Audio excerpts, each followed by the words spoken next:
He walked right past her. The woman his mother had chosen. The woman who'd flown in from Seoul specifically to meet him. The woman currently sitting at table 7 in the most expensive restaurant in Manhattan, wearing a dress that cost more than most people's rent, and he didn't even glance her way. Marcus Kim stopped mid-stride because a waitress with tired eyes and flour on her cheek just laughed at something the chef said through the kitchen window, and that sound hit him like lightning. If you've ever wondered what happens when destiny interrupts a perfectly planned life, stay till the end, because this story will wreck you in the best way. Marcus was 29, heir to Kim Industries, the third largest commercial real estate empire on the East Coast, and he'd been dodging his mother's matchmaking attempts for exactly 7 years. But this time she'd been relentless. Sophia Choi, his mother had said over breakfast last week, sliding a folder across the table like they were negotiating a merger, which, honestly, they were. Yale graduate. Speaks 4 languages. Her family owns half the luxury hotels in Asia. You're meeting her Friday at Celestine. 7 p.m. Don't embarrass me. And Marcus had agreed because fighting his mother was like fighting a tsunami. You could try, but you'd lose. And now here he was, 15 minutes late on purpose, walking through Celestine's polished interior with its crystal chandeliers and orchestra playing something classical and expensive, past table 7, where Sophia Choi sat checking her phone with the kind of bored elegance that came from a lifetime of expensive waiting. And he should have stopped, should have smiled, should have played his part. But then he heard it. That laugh. Pure and unexpected and completely out of place in this temple of careful sophistication. Marcus turned toward the sound and saw her. A black woman, maybe 26, in the standard white shirt and black apron that Celestine required, balancing 3 plates like she'd done it 1,000 times, her natural hair pulled into a puff at the crown of her head, a smudge of something, flour maybe or powdered sugar, on her left cheekbone that she hadn't noticed. And she was laughing at whatever the head chef Pierre was saying through the kitchen pass, her whole face transforming with joy, and Marcus forgot every rule he'd ever learned about appropriate behavior. He walked toward her instead of his date, actually changed direction mid-floor. His assistant Daniel, trailing 3 steps behind, made a choking sound. "Mr. Kim," Daniel whispered urgently. "Your table is—" "I know where my table is," Marcus said, not taking his eyes off the waitress who'd just turned and nearly collided with his chest. She stumbled. He caught her elbow. The plates didn't even wobble. "Oh my God, I'm so sorry," she said, and her voice was warm like summer, touched with something that sounded like California, maybe Southern. "I wasn't looking where I was." Then she actually looked at him and stopped talking. Just stared. And Marcus realized he was still holding her elbow, and they were standing in the middle of Celestine's main dining room, while 100 wealthy people pretended not to watch, and he didn't care, even a little bit. "You have flour on your face," he said, which was possibly the stupidest thing he'd ever said to anyone.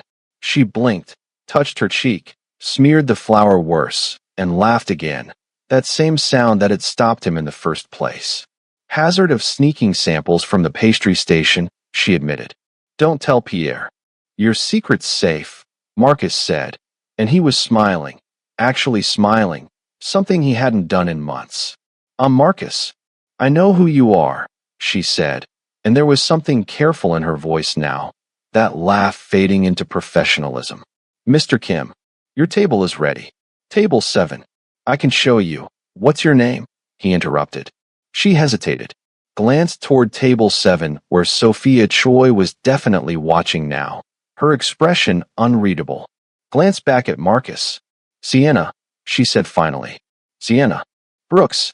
And you're very late for your date." "I know," Marcus said. "Do you work every Friday?" The question surprised them both. Sienna's eyes widened. "That's a weird thing to ask someone you just met. Is it weirder than stopping a stranger in a restaurant because her laugh made you forget how to breathe?" Marcus asked, and he watched color rise in Sienna's cheeks, watched her try to hide a smile. "Maybe equally weird," she allowed. "I work Tuesday through Saturday. Lunch and dinner." "Good to know," Marcus said. Across the room, his mother's chosen perfect match stood up, chair scraping expensive marble, grabbed her Hermes bag, and walked out of Celestine without looking back. Daniel made another strangled sound. Marcus didn't turn around. You just got stood up, Sienna observed. Looks like it, Marcus agreed. Guess I'll need a table for one. We're fully booked, Sienna said, but she was fighting a smile now. Unless you want to sit at the bar. Perfect, Marcus said. What he didn't know was that Sienna Brooks had exactly 2 months left in New York before her visa expired, and she'd have to return to California. What he didn't know was that his mother was already making phone calls. What neither of them knew was that one laugh would become everything. But they were about to find out. The bar at Celestine wasn't designed for eating. It was designed for rich men drinking expensive scotch while complaining about their stock portfolios. But Marcus sat there anyway on a velvet stool that cost more than Sienna's monthly rent, and he ordered the tasting menu, all 12 courses, just so she'd have to keep coming back. You're creating extra work for yourself, Sienna said when she brought the first course, some tiny perfect thing involving scallops and edible flowers. You could have just asked for my number like a normal person. Would you have given it to me? Marcus asked. Sienna set down the plate, considered him with those intelligent eyes that missed nothing. No, she said honestly. Probably not. Then I made the right choice, Marcus said, and he watched her try not to smile as she walked away. Course 2 arrived. Then 3. Between each one, Marcus asked her questions. Small things. Where she was from. What brought her to New York. How long she'd been at Celestine. And Sienna answered while she worked, while she served other tables, while she refilled water glasses and cleared plates, answering in fragments that Marcus pieced together like a puzzle. She was from San Diego originally. Moved to New York 3 years ago for culinary school. Celestine was supposed to be temporary, just until she saved enough to open her own bakery. But New York was expensive and dreams cost money, and temporary had a way of becoming permanent. What kind of bakery? Marcus asked during course 7. The kind that makes things that actually taste good instead of just looking pretty, Sienna said, and there was passion in her voice now, real heat. Peach cobbler like my grandmother made. Banana pudding that'll make you cry.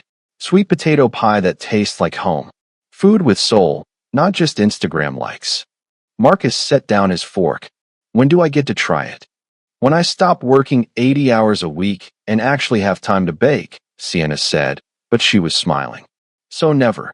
That's unacceptable, Marcus said. The world needs your banana pudding.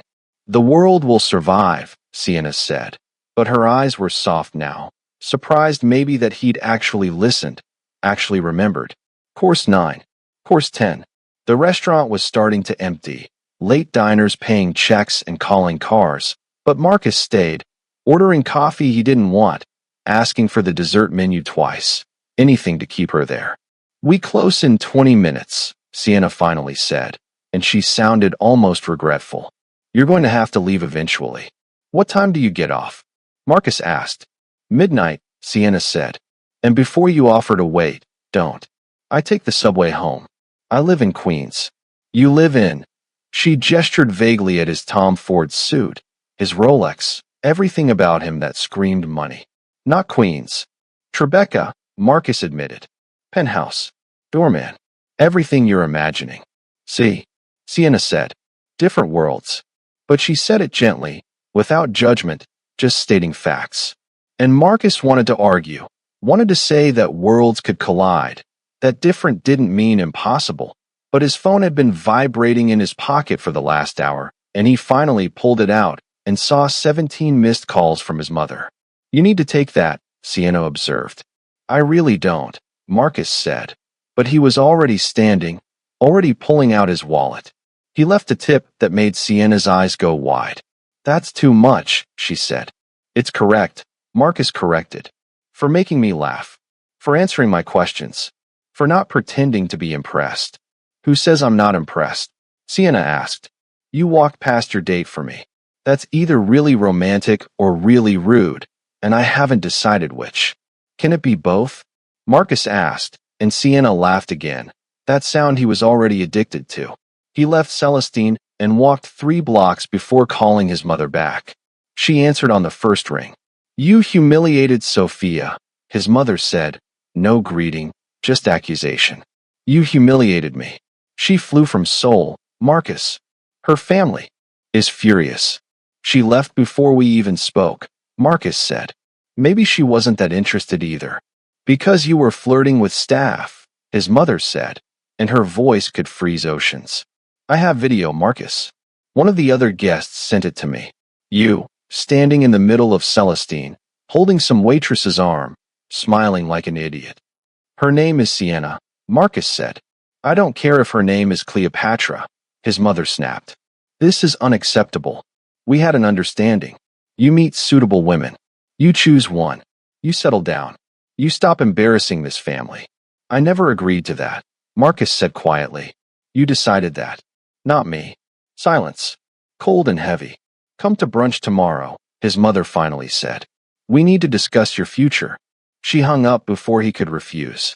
Marcus stood on a Manhattan sidewalk at 11 p.m., watching taxis blur past, and pulled up Celestine's website. Found their reservation system. Booked a table for one. Tuesday night. Same time. If his mother wanted to discuss his future, fine. But his future had just laughed at him in a restaurant, and he wasn't letting that go without a fight. What Marcus didn't know was that Sienna went home that night and told her roommate Jasmine everything. Told her about the man who'd walked past his date. Told her about questions that felt like he actually cared about the answers, and Jasmine had looked at her like she'd lost her mind. Girl, Jasmine said, rich men don't fall for waitresses. They collect us like trophies and throw us away when they're bored. Don't do this to yourself. And Sienna wanted to argue, wanted to say this felt different, but she'd been in New York long enough to know that different didn't mean safe. Still, when she fell asleep, she dreamed of a man with kind eyes asking about her banana pudding like it mattered. Like she mattered. Tuesday was coming, and neither of them was ready.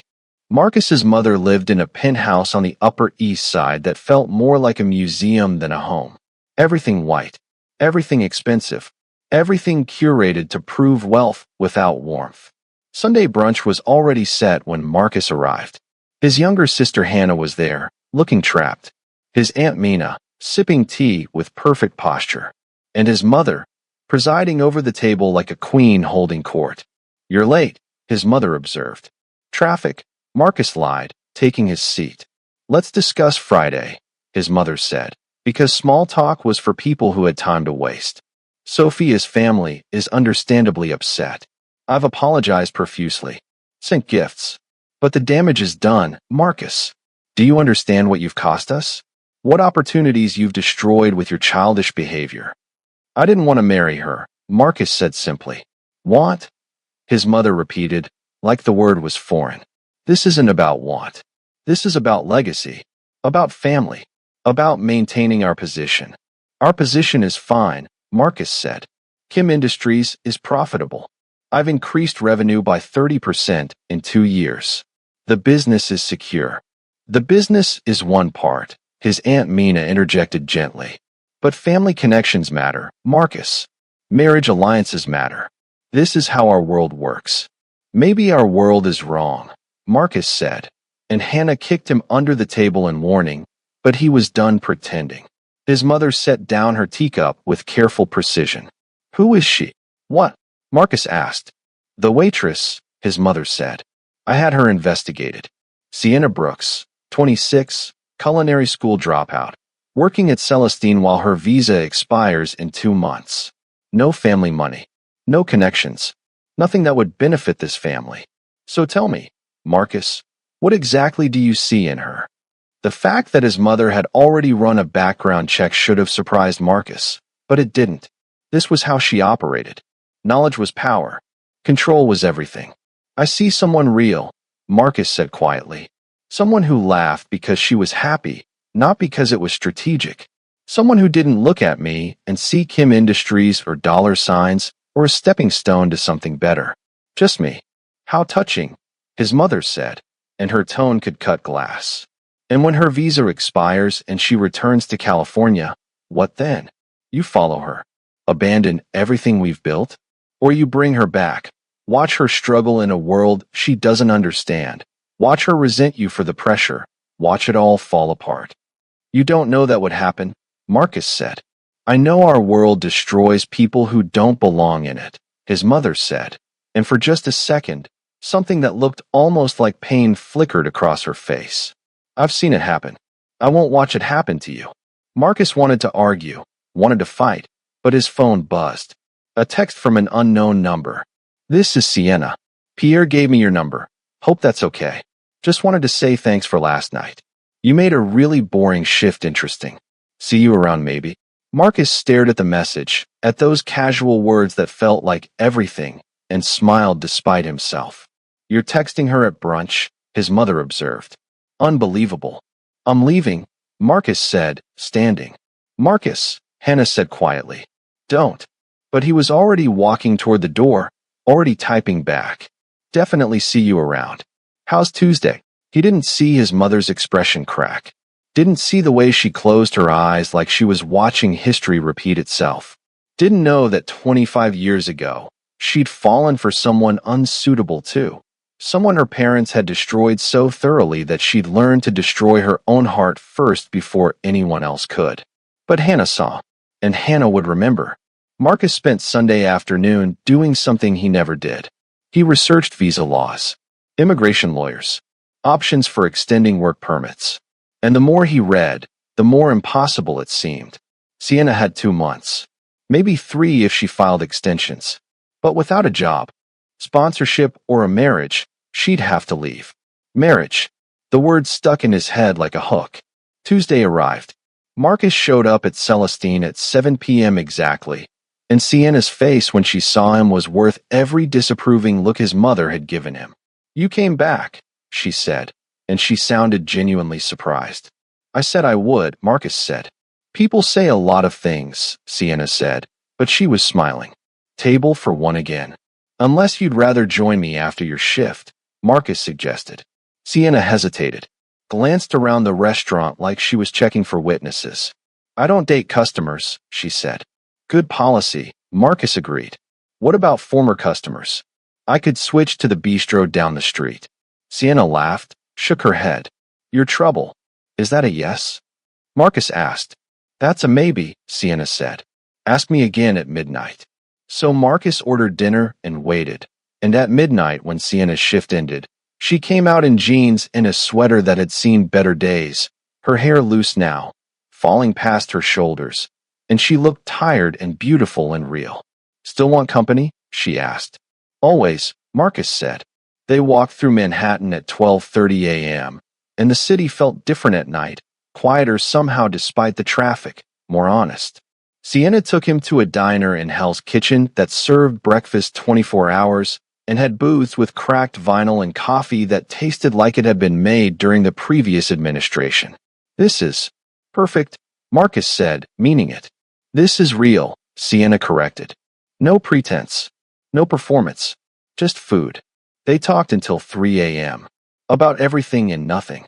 Marcus told her about the weight of expectations, about building his father's legacy while trying to figure out his own. Sienna told him about her grandmother's kitchen in San Diego, about learning to bake before she could read, about the dream of creating something that mattered. 2 months, she said finally, and her voice went quiet. That's all I have left. My visa expires March 15th. And unless something changes, I'm going home. Marcus reached across the table, took her hand. What if something changes? Like what? Sienna asked. Like me, Marcus said. Like us. Like this thing that's happening that I can't explain, but I don't want to stop. Sienna pulled her hand back gently. Marcus, you're sweet. You're probably the most decent rich guy I've ever met. But I've seen how this goes. You're interested now because I'm different, because I'm not what you're used to. But eventually you'll get bored. Or your family will intervene. Or reality will hit. And I'll be the one left broken. You don't know that, Marcus said. I know different worlds don't mix, Sienna said. I know fairy tales end. I know better than to believe in this. But she said it while looking at him with eyes that wanted to believe anyway. And Marcus realized that he had 8 weeks to prove her wrong. Marcus started showing up everywhere. Not just Celestine, though he came there too, Tuesday and Thursday and Saturday, becoming such a regular that Pierre started plating his food with extra care, and the sommelier knew his preferences before he asked.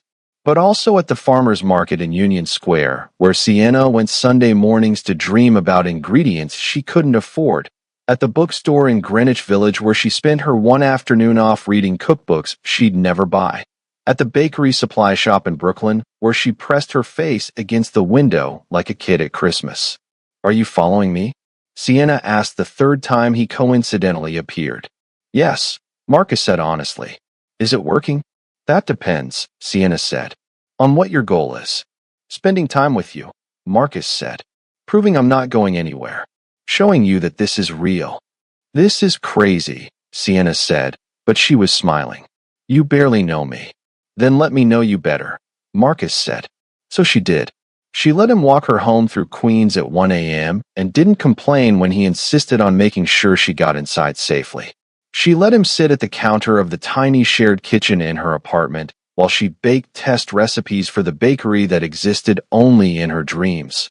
Let him taste lemon bars and red velvet cupcakes and something she called honey lavender magic that made him close his eyes with pleasure. She let him meet Jasmine, her roommate and best friend, who looked at Marcus like he was a bomb about to explode, but couldn't quite hide her approval when he washed dishes without being asked, and laughed at Jasmine's jokes about rich people like he was in on it instead of the target. "He's not what I expected," Jasmine admitted later after Marcus left. "Still don't trust it," Sienna said. But he shows up," Sienna said quietly. "Every time he says he will, he shows up. That's not nothing." Meanwhile, Marcus's mother was escalating. She started scheduling meetings during times she knew he'd planned to see Sienna. Started introducing him to suitable women at charity events and business dinners. Started making pointed comments about responsibility and duty and the cost of selfishness.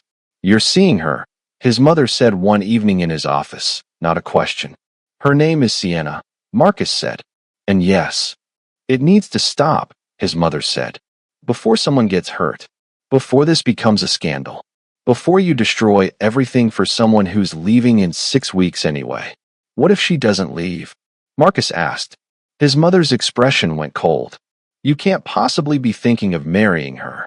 Marcus didn't answer, which was answer enough. "Marcus," his mother said, and her voice shook with something that might have been fear or fury or both. "Listen to me very carefully. I know what it feels like to believe love conquers all. I know what it's like to want something impossible, and I know exactly how that story ends. With broken hearts and ruined lives and regrets that never fade. Don't make my mistakes." "What mistakes?" Marcus asked, because his mother never talked about her past, never mentioned the time before she became Mrs. Kim, perfect and polished and cold. "It doesn't matter," his mother said, shuddering closed again. "What matters is that you end this before it ends you." But Marcus was already planning something else. He'd found an immigration lawyer. Discovered that business sponsorship could extend Sienna's visa if she had a legitimate job offer. And Marcus owned enough properties, enough businesses, enough connections to make that happen. He just had to convince Sienna to accept help, which turned out to be harder than he expected. "Absolutely not," Sienna said when he brought it up over midnight diner coffee. "I'm not taking a fake job from you." "It wouldn't be fake," Marcus argued. "I'm opening a cafe in the Tribeca building I just renovated. It needs a pastry chef. You're qualified. It's legitimate. It's charity," Sienna said. "It's you creating a position that doesn't exist just to keep me in the country. That's not how I want to stay, Marcus. That's not who I am." "Then what's your plan?" Marcus asked, and he hated how desperate he sounded. "Let the visa expire? Go back to California? Give up on us before we even start?"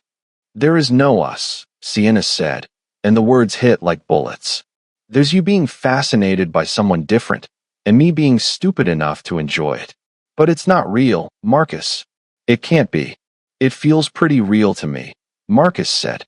"Feelings aren't enough," Sienna said, and her eyes were wet now. "Not in your world. Not with your family. Not when every single thing about our lives is incompatible." She left the diner before Marcus could argue, and he sat there until dawn trying to figure out how to fix something that maybe couldn't be fixed. For weeks left, then 3. They still saw each other, but something had shifted, become more precious and more painful, like they were both counting down to an ending they couldn't stop. Marcus's mother watched and waited. Sienna baked like her heart was breaking. And Hannah, Marcus's sister, finally broke her silence. "You love her," Hannah said, cornering Marcus in his office. "Not a question. Doesn't matter," Marcus said. "She won't let me help her. Won't accept that this could work." "Because she's smart," Hannah said. "She knows Mom will destroy her. She knows this world will eat her alive. She's protecting herself." "Marcus, can you really blame her?" "So what am I supposed to do?" Marcus asked. "Let her go? Pretend I never met her? Or fight?" Hannah said quietly. "Actually fight. Not with money or connections or job offers, but with truth. Tell her exactly what she means to you. Give her a reason to stay that isn't about visas or practicality, but about something real. And then let her choose." 2 weeks left. Marcus invited Sienna to meet him at an address he sent via text. Not Celestine. Not the diner. Somewhere new. She showed up suspicious and found herself at a small commercial space in Brooklyn, empty except for industrial ovens and marble countertops and everything you'd need to run a professional bakery. "What is this?" Sienna asked. "Yours," Marcus said. "If you want it. Not as a job. Not as charity. As an investment. I believe in your dream, Sienna. I believe you'll build something extraordinary. Let me help you start." Sienna walked through the space with tears streaming down her face, touching counters like they might disappear, and Marcus had never seen anything more beautiful. "I can't accept this," she whispered. "It's too much." "It's not enough," Marcus said. "Nothing I could give you would be enough for what you've given me." "What have I given you?" Sienna asked. "Hope," Marcus said. "The belief that life could be something other than obligations and expectations. You made me laugh. You made me feel. You made me want to be better than the version of myself I'd resigned to being. That's worth every dollar I have." Sienna turned to look at him, really look at him. "I'm falling for you," she admitted. "And it terrifies me." "I already fell," Marcus said. "The moment you laughed. And I'm not sorry." 10 days left before her visa expired. And everything was about to change. Marcus's mother found out about the bakery on a Wednesday. By Thursday, she'd scheduled an emergency family meeting. Friday morning, the lawyers showed up. "You cannot gift commercial property to a woman you've known for 2 months," his mother said, and her voice could freeze fire. "It's reckless. It's inappropriate. And it ends now." "It's my property," Marcus said quietly. "My decision. My life." "Your life affects this entire family," his mother countered. "Your choices have consequences beyond yourself. If you continue down this path, I'll have no choice but to invoke the clause." Marcus went still. The clause. The one in his father's will that said if Marcus proved unfit to lead with sound judgment, control of Kim Industries could be transferred to a board of trustees. His mother had never threatened it before. "You wouldn't," Marcus said. "Watch me," his mother said. "I will not stand by while you destroy everything your father built for someone who doesn't belong in our world. End it with the Waitress, or I end your position in this company." Hannah, who'd been silent until now, stood up. "Mom, this is too far. Stay out of this," their mother snapped. "No," Hannah said, and her voice was stronger than Marcus had ever heard it. "I'm not watching you do to Marcus what your parents did to you." The room went silent. Their mother's face drained of color. "What did you say?" "I found the letters," Hannah said. "Last year. In the storage unit. Letters from someone named James. Letters you never sent back. Letters that stopped the year you married Dad." Marcus stared at his sister, then his mother, watching decades of carefully maintained control crack. "That's none of your concern," his mother whispered. "It's ancient history. It's why you're so terrified," Hannah said gently. "You fell in love with someone your parents didn't approve of. Someone who wasn't Korean, wasn't wealthy, wasn't suitable. And they made you choose between him and your family, and you chose family, and it broke something in you that never healed. That's why you're doing this to Marcus. Because you couldn't have your happiness, so he can't either." Their mother sat down slowly, and for the first time in Marcus's life, she looked small. Fragile. He was a musician, she said finally. James. I met him at Columbia. He played jazz piano in a bar in Harlem. My parents found out and told me that if I continued seeing him, they'd cut me off entirely. No family, no money, no support. I was 22 and terrified, and I chose security over love. I married your father because he was appropriate, because our families approved, because it was safe. Did you love Dad? Marcus asked quietly. I learned to, his mother said. He was a good man. We built a good life. But not a day has gone by when I didn't wonder what if.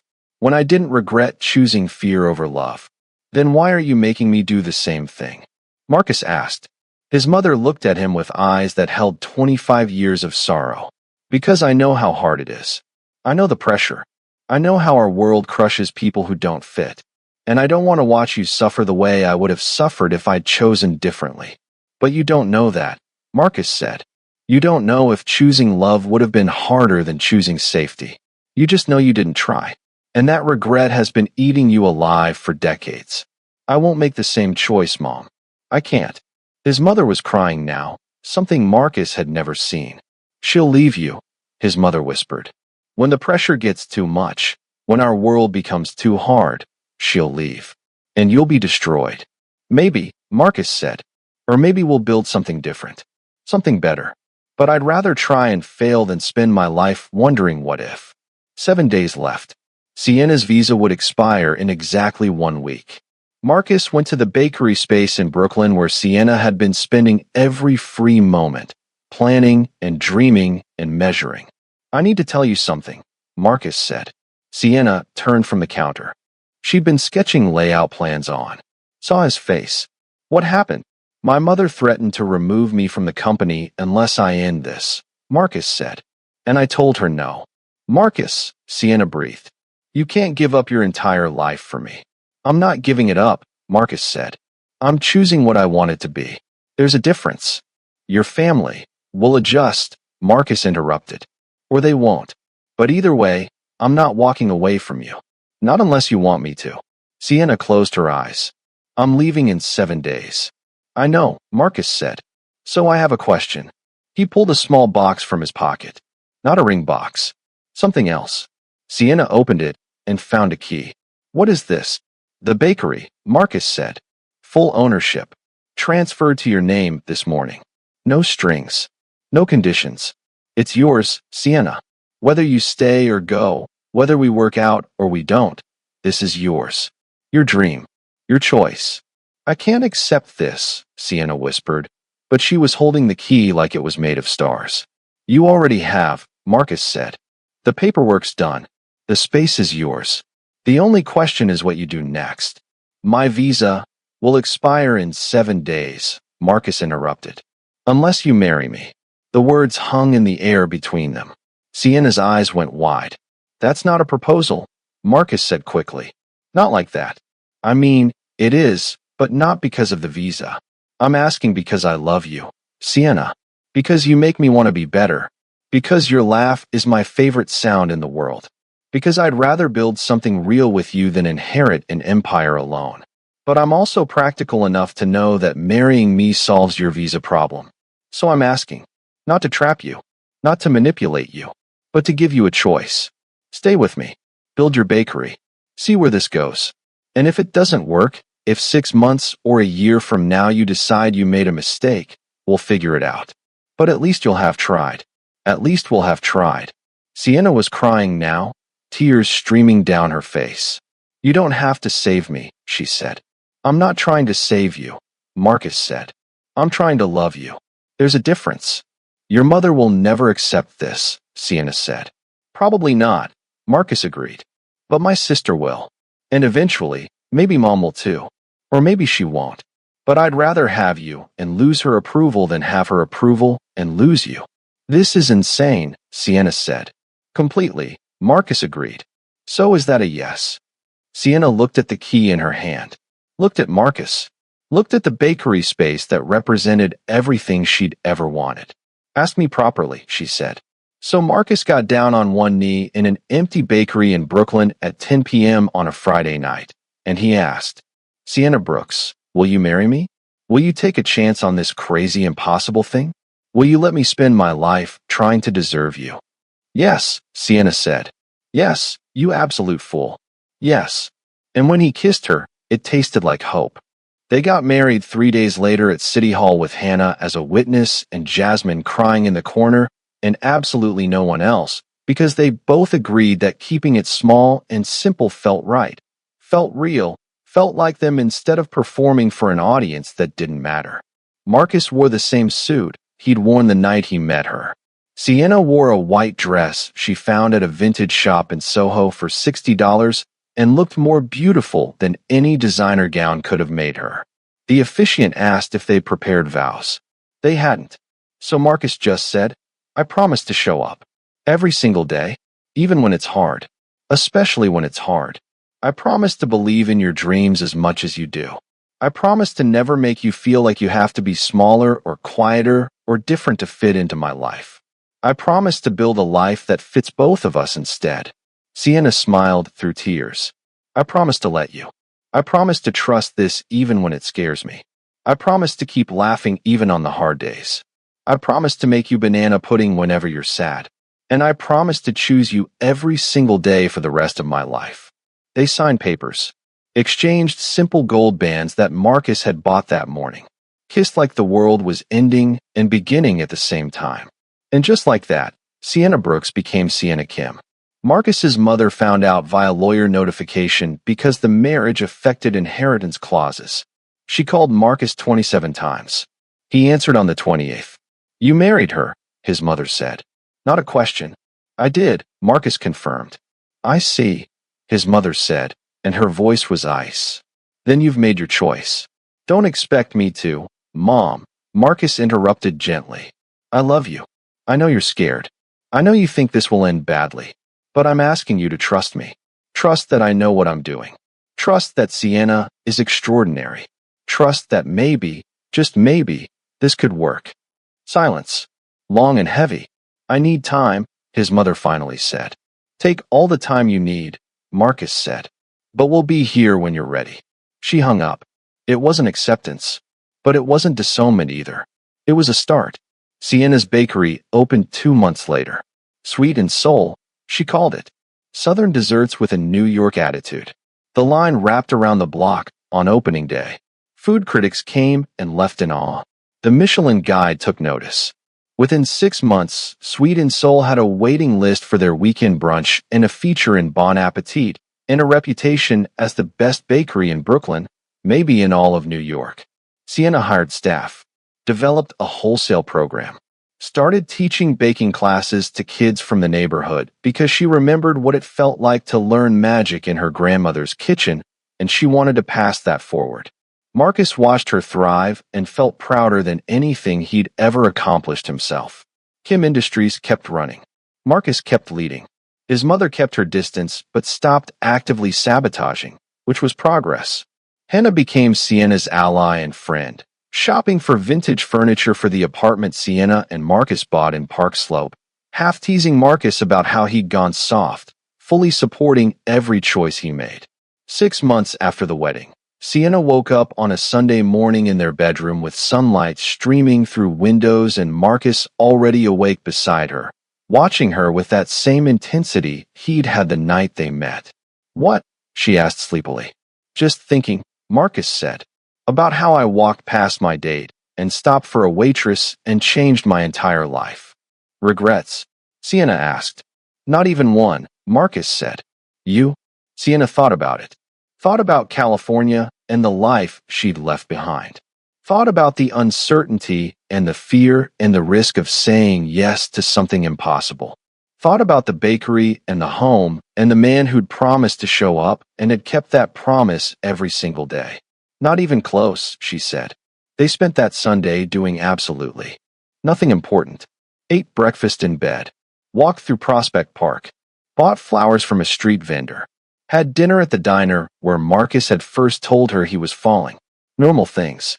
Small things. Things that felt like forever. That night, Marcus's phone rang. His mother. He answered carefully. I'd like to meet her, his mother said. Properly. Not as the waitress you were infatuated with. As your wife. As family. Marcus looked at Sienna, eyebrows raised in question. Sienna nodded. Sunday dinner, Marcus said. Our place. We'll cook. Sienna will cook, you mean?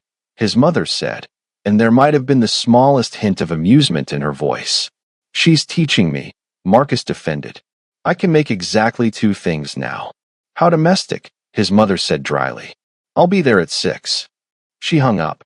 That was terrifying, Sienna said. She's going to hate me in person. She's going to try to hate you, Marcus corrected.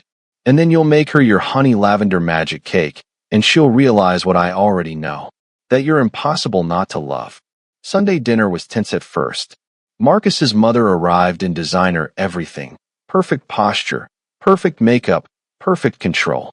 She looked at the apartment that cost less than her monthly clothing budget, looked at the mismatched furniture Sienna had collected from vintage shops, looked at the life her son had chosen that was nothing like the one she'd planned. Thank you for coming, Sienna said, and her voice didn't shake. This means a lot to Marcus. I didn't come for Marcus, his mother said. I came to understand what he sees in you. Mom, Marcus warned. It's okay, Sienna said. She looked at Marcus's mother directly. You want to know if I'm using him? If I married him for money or status or a visa? And I can't prove I didn't. All I can tell you is that I fell in love with a man who laughed at my bad jokes and asked about my dreams like they mattered and showed up every single time he promised he would. Not the heir to Kim Industries. Just Marcus. And I'd love him just as much if he worked at the diner where we had our first real conversation. Something shifted in his mother's expression. James worked at a diner, she said quietly. Before the jazz club. That's where I met him. I was studying late at the library and stopped for coffee at 2 a.m., and he was there with a philosophy textbook and the worst coffee I'd ever tasted, and we talked until sunrise. It was the most she'd ever shared. Do you regret it? Sienna asked gently, letting him go. Every day, his mother admitted. Every single day for 25 years. Then why not find him? Sienna asked. Why not try again? His mother smiled sadly. Because some doors close and can't be reopened. Because too much time has passed. Because I'm not brave enough. You're brave enough to be here, Sienna said. That's something. They ate dinner.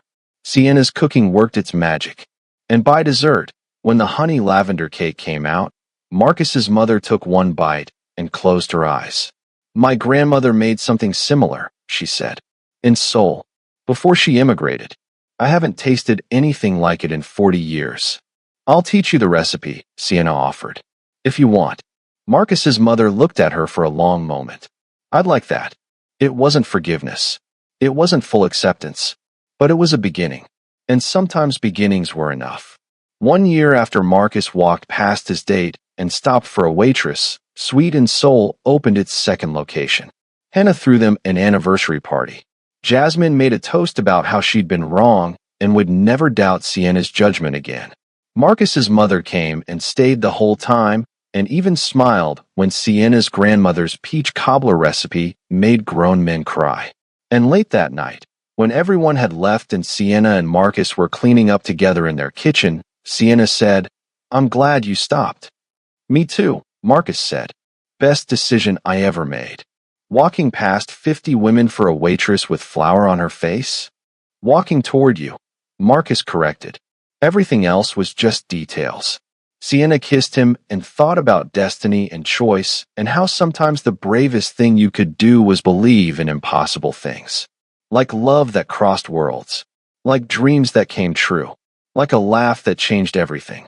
And somewhere in Connecticut, Marcus's mother sat in her too-big house and pulled out a box of letters she'd kept for 25 years. Letters from James. And for the first time, she let herself wonder if maybe, just maybe, it wasn't too late. But that's another story. This one ends here, with a man who chose love over expectations, a woman who chose risk over safety,